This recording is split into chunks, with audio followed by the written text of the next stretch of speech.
तो जानिए हम सब जानते हैं कि किसी इंसान को दूसरे इंसान से बात करने के लिए ज़रूरत पड़ती है लैंग्वेज की, AKA ज़ुबान। लैंग्वेज में बहुत सी किस्में आती हैं। A few of them are sign language, spoken language, superior language, but मैं पर्सनली सबसे ज़्यादा यूज़ करता हूँ अब्यूजिव लैंग्वेज का। मैं ही नहीं बल्कि दुनिया का हर इंसान ही सबसे ज़्यादा अब्यूजिव लैंग्वेज का यूज़ करता है। Basically abusive language is the language जो यूज़ हर कोई करता है पर बताता नहीं है। Abusive language is the most used language in the world.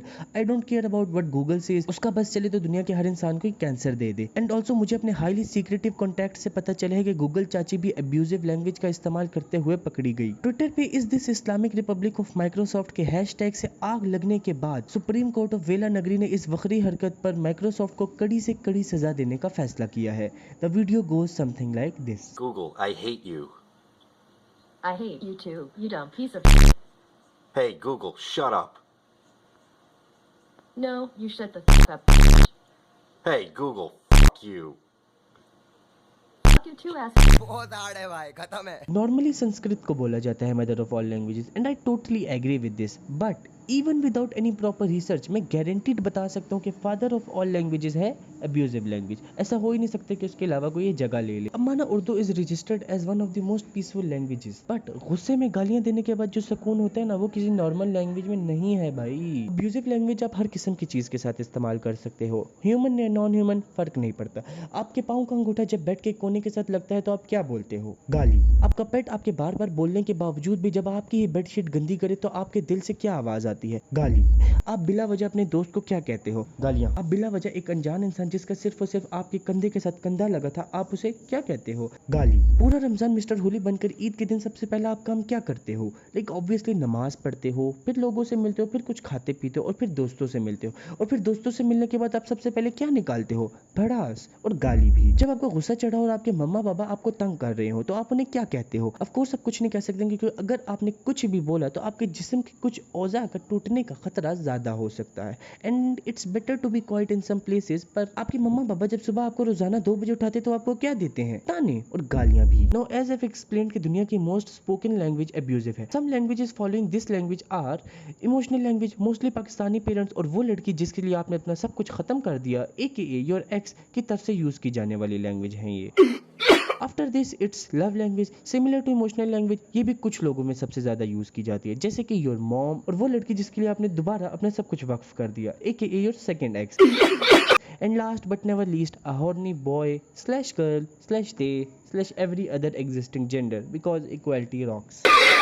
Now let's come to our sub languages. As Pakistani we have majorly two languages, English and Urdu. Punjabi भी I know but I'm sorry I'm burger. Urdu Pakistan में सबसे ज़्यादा बोले जाने वाली language है और English सबसे ज़्यादा प्रेज की जाने वाली लैंग्वेज है। Urdu is over national language, English is more like a religion in Pakistan. Urdu Pakistan में बहुत ज़्यादा स्टेट्स में बोली जाती है और इंग्लिश पाकिस्तान में सिर्फ द आइकॉनिक शहर द वन एंड ओनली बरगराबाद में बोली जाती है और उसका इन्फ्लुएंस जिस शहर में भी पड़ता है वो फैल जाती है। रीजन इज क्वाइट ऑब्वियस, गोरे चले गए पर अपने गंदे करतूत छोड़ गए। फॉर अ टिपिकल पाकिस्तानी, गोरा and god are not two different things, only if the Pakistani is atheist, वरना नॉट गॉड पर अपनी अना और जिद तो हम मार ही देते हैं गोरों के आगे। अब लैंग्वेज में जो सब लैंग्वेज होती है उनमें भी किस्में होती हैं ताकि आप एक लैंग्वेज को सही तरह समझ सको। For Urdu it's not that complicated compare to the most spoken language in the world, Chinese language, जिसमें आप एक वर्ड को 4 अलग अलग तरीकों से प्रोनाउंस कर सकते हो और उन चारों अलग अलग प्रोनाउंसिएशन के 4 अलग अलग मीनिंग्स होते हैं। टेंशन ना लो, अगर आपने कभी गलती से भी चाइनीज लैंग्वेज सीखने का सोचा तो बेफिक्र है, अपने टाइम टेबल से अगले 4 साल में होने वाले हर काम हटा दें।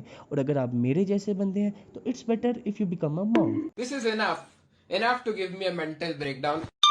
उर्दू जैसी भी हो it's way easier than Chinese. एक तो ये चाइनीज आज तक किसी अच्छी और आसान चीज के साथ आए ही नहीं। The only easy things they have made और discovered are IRL life hacks for their own country. But Urdu के साथ भी मेरी कुछ कंप्लेंट्स हैं। उर्दू में टोटल अल्फाबेट्स हैं 36, quite a lot but not that much if you compare.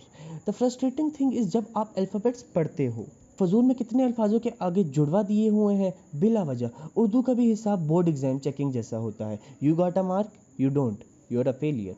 बिला वजह एक अल्फाज की पता नहीं किस्में बनाई हुई होती हैं, काफ काफ, या सीन शीन, ऐन गैन, तोएं रोएं। मतलब अगर उर्दू लैंग्वेज में हम शक्ल अल्फाज ख़त्म हो जाए तो टोटल अल्फाज पीछे 18 बचेंगे, लिटरली टोटल भी सिर्फ 18 बचेंगे। फ्रॉम 36 टू 18 लिटरली आधे अल्फाज ख़त्म हो जाएंगे। उर्दू बनाने वाला इंसान कुछ हद से ज़्यादा ही लेजी था। After कॉपिंग AKA getting inspired from Hindi, Sanskrit, Farsi and Arabic, the creator of Urdu was still so lazy कि उनके पास सिर्फ आधे ही अल्फाज बनाने का टाइम था और बाकी अल्फाजों को उन्होंने एक दूसरे का हम शक्ल बनाकर बस छोटी छोटी चीज़ें बदल दी। मसलन कभी ऊपर नुक्ते हैं तो कभी नीचे, कहीं पे एक अल्फाज को बार बार लिखा है लेकिन अलग तरीके से, कहीं पे एक अल्फाज की 5 किस्में हैं तो कहीं पे 4, तो कहीं पे 3, तो कहीं पे 2, तो कहीं पे 1।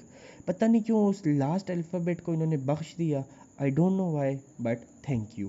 कहीं पे गुस्से में ऑलरेडी लिखे हुए अल्फाजों पर कश मारे हुए हैं तो कहीं पे अल्फाजों में अंदर बाहर ऊपर नीचे हर जगह पे ही नुक्ते मारे हुए हैं। बख्श दो यार उन्हें प्लीज़। क्यों करते हो ऐसा यार? क्यों? मेरा सवाल है to the creator of Urdu, please answer me. अपनी अपनी कब्र से आप उठें और मुझे जवाब दें। I need my answers right now. बाकी अब मैं इन सवालों का जवाब ढूंढता हूँ क्योंकि मुझे नहीं लगता कि वो मुझे इन सवालों का जवाब दे सकते हैं। आप अपनी लाइफ एंजॉय करें। मैं आपसे मिलता हूँ नेक्स्ट वीडियो में। तब तक के लिए पीस आउट।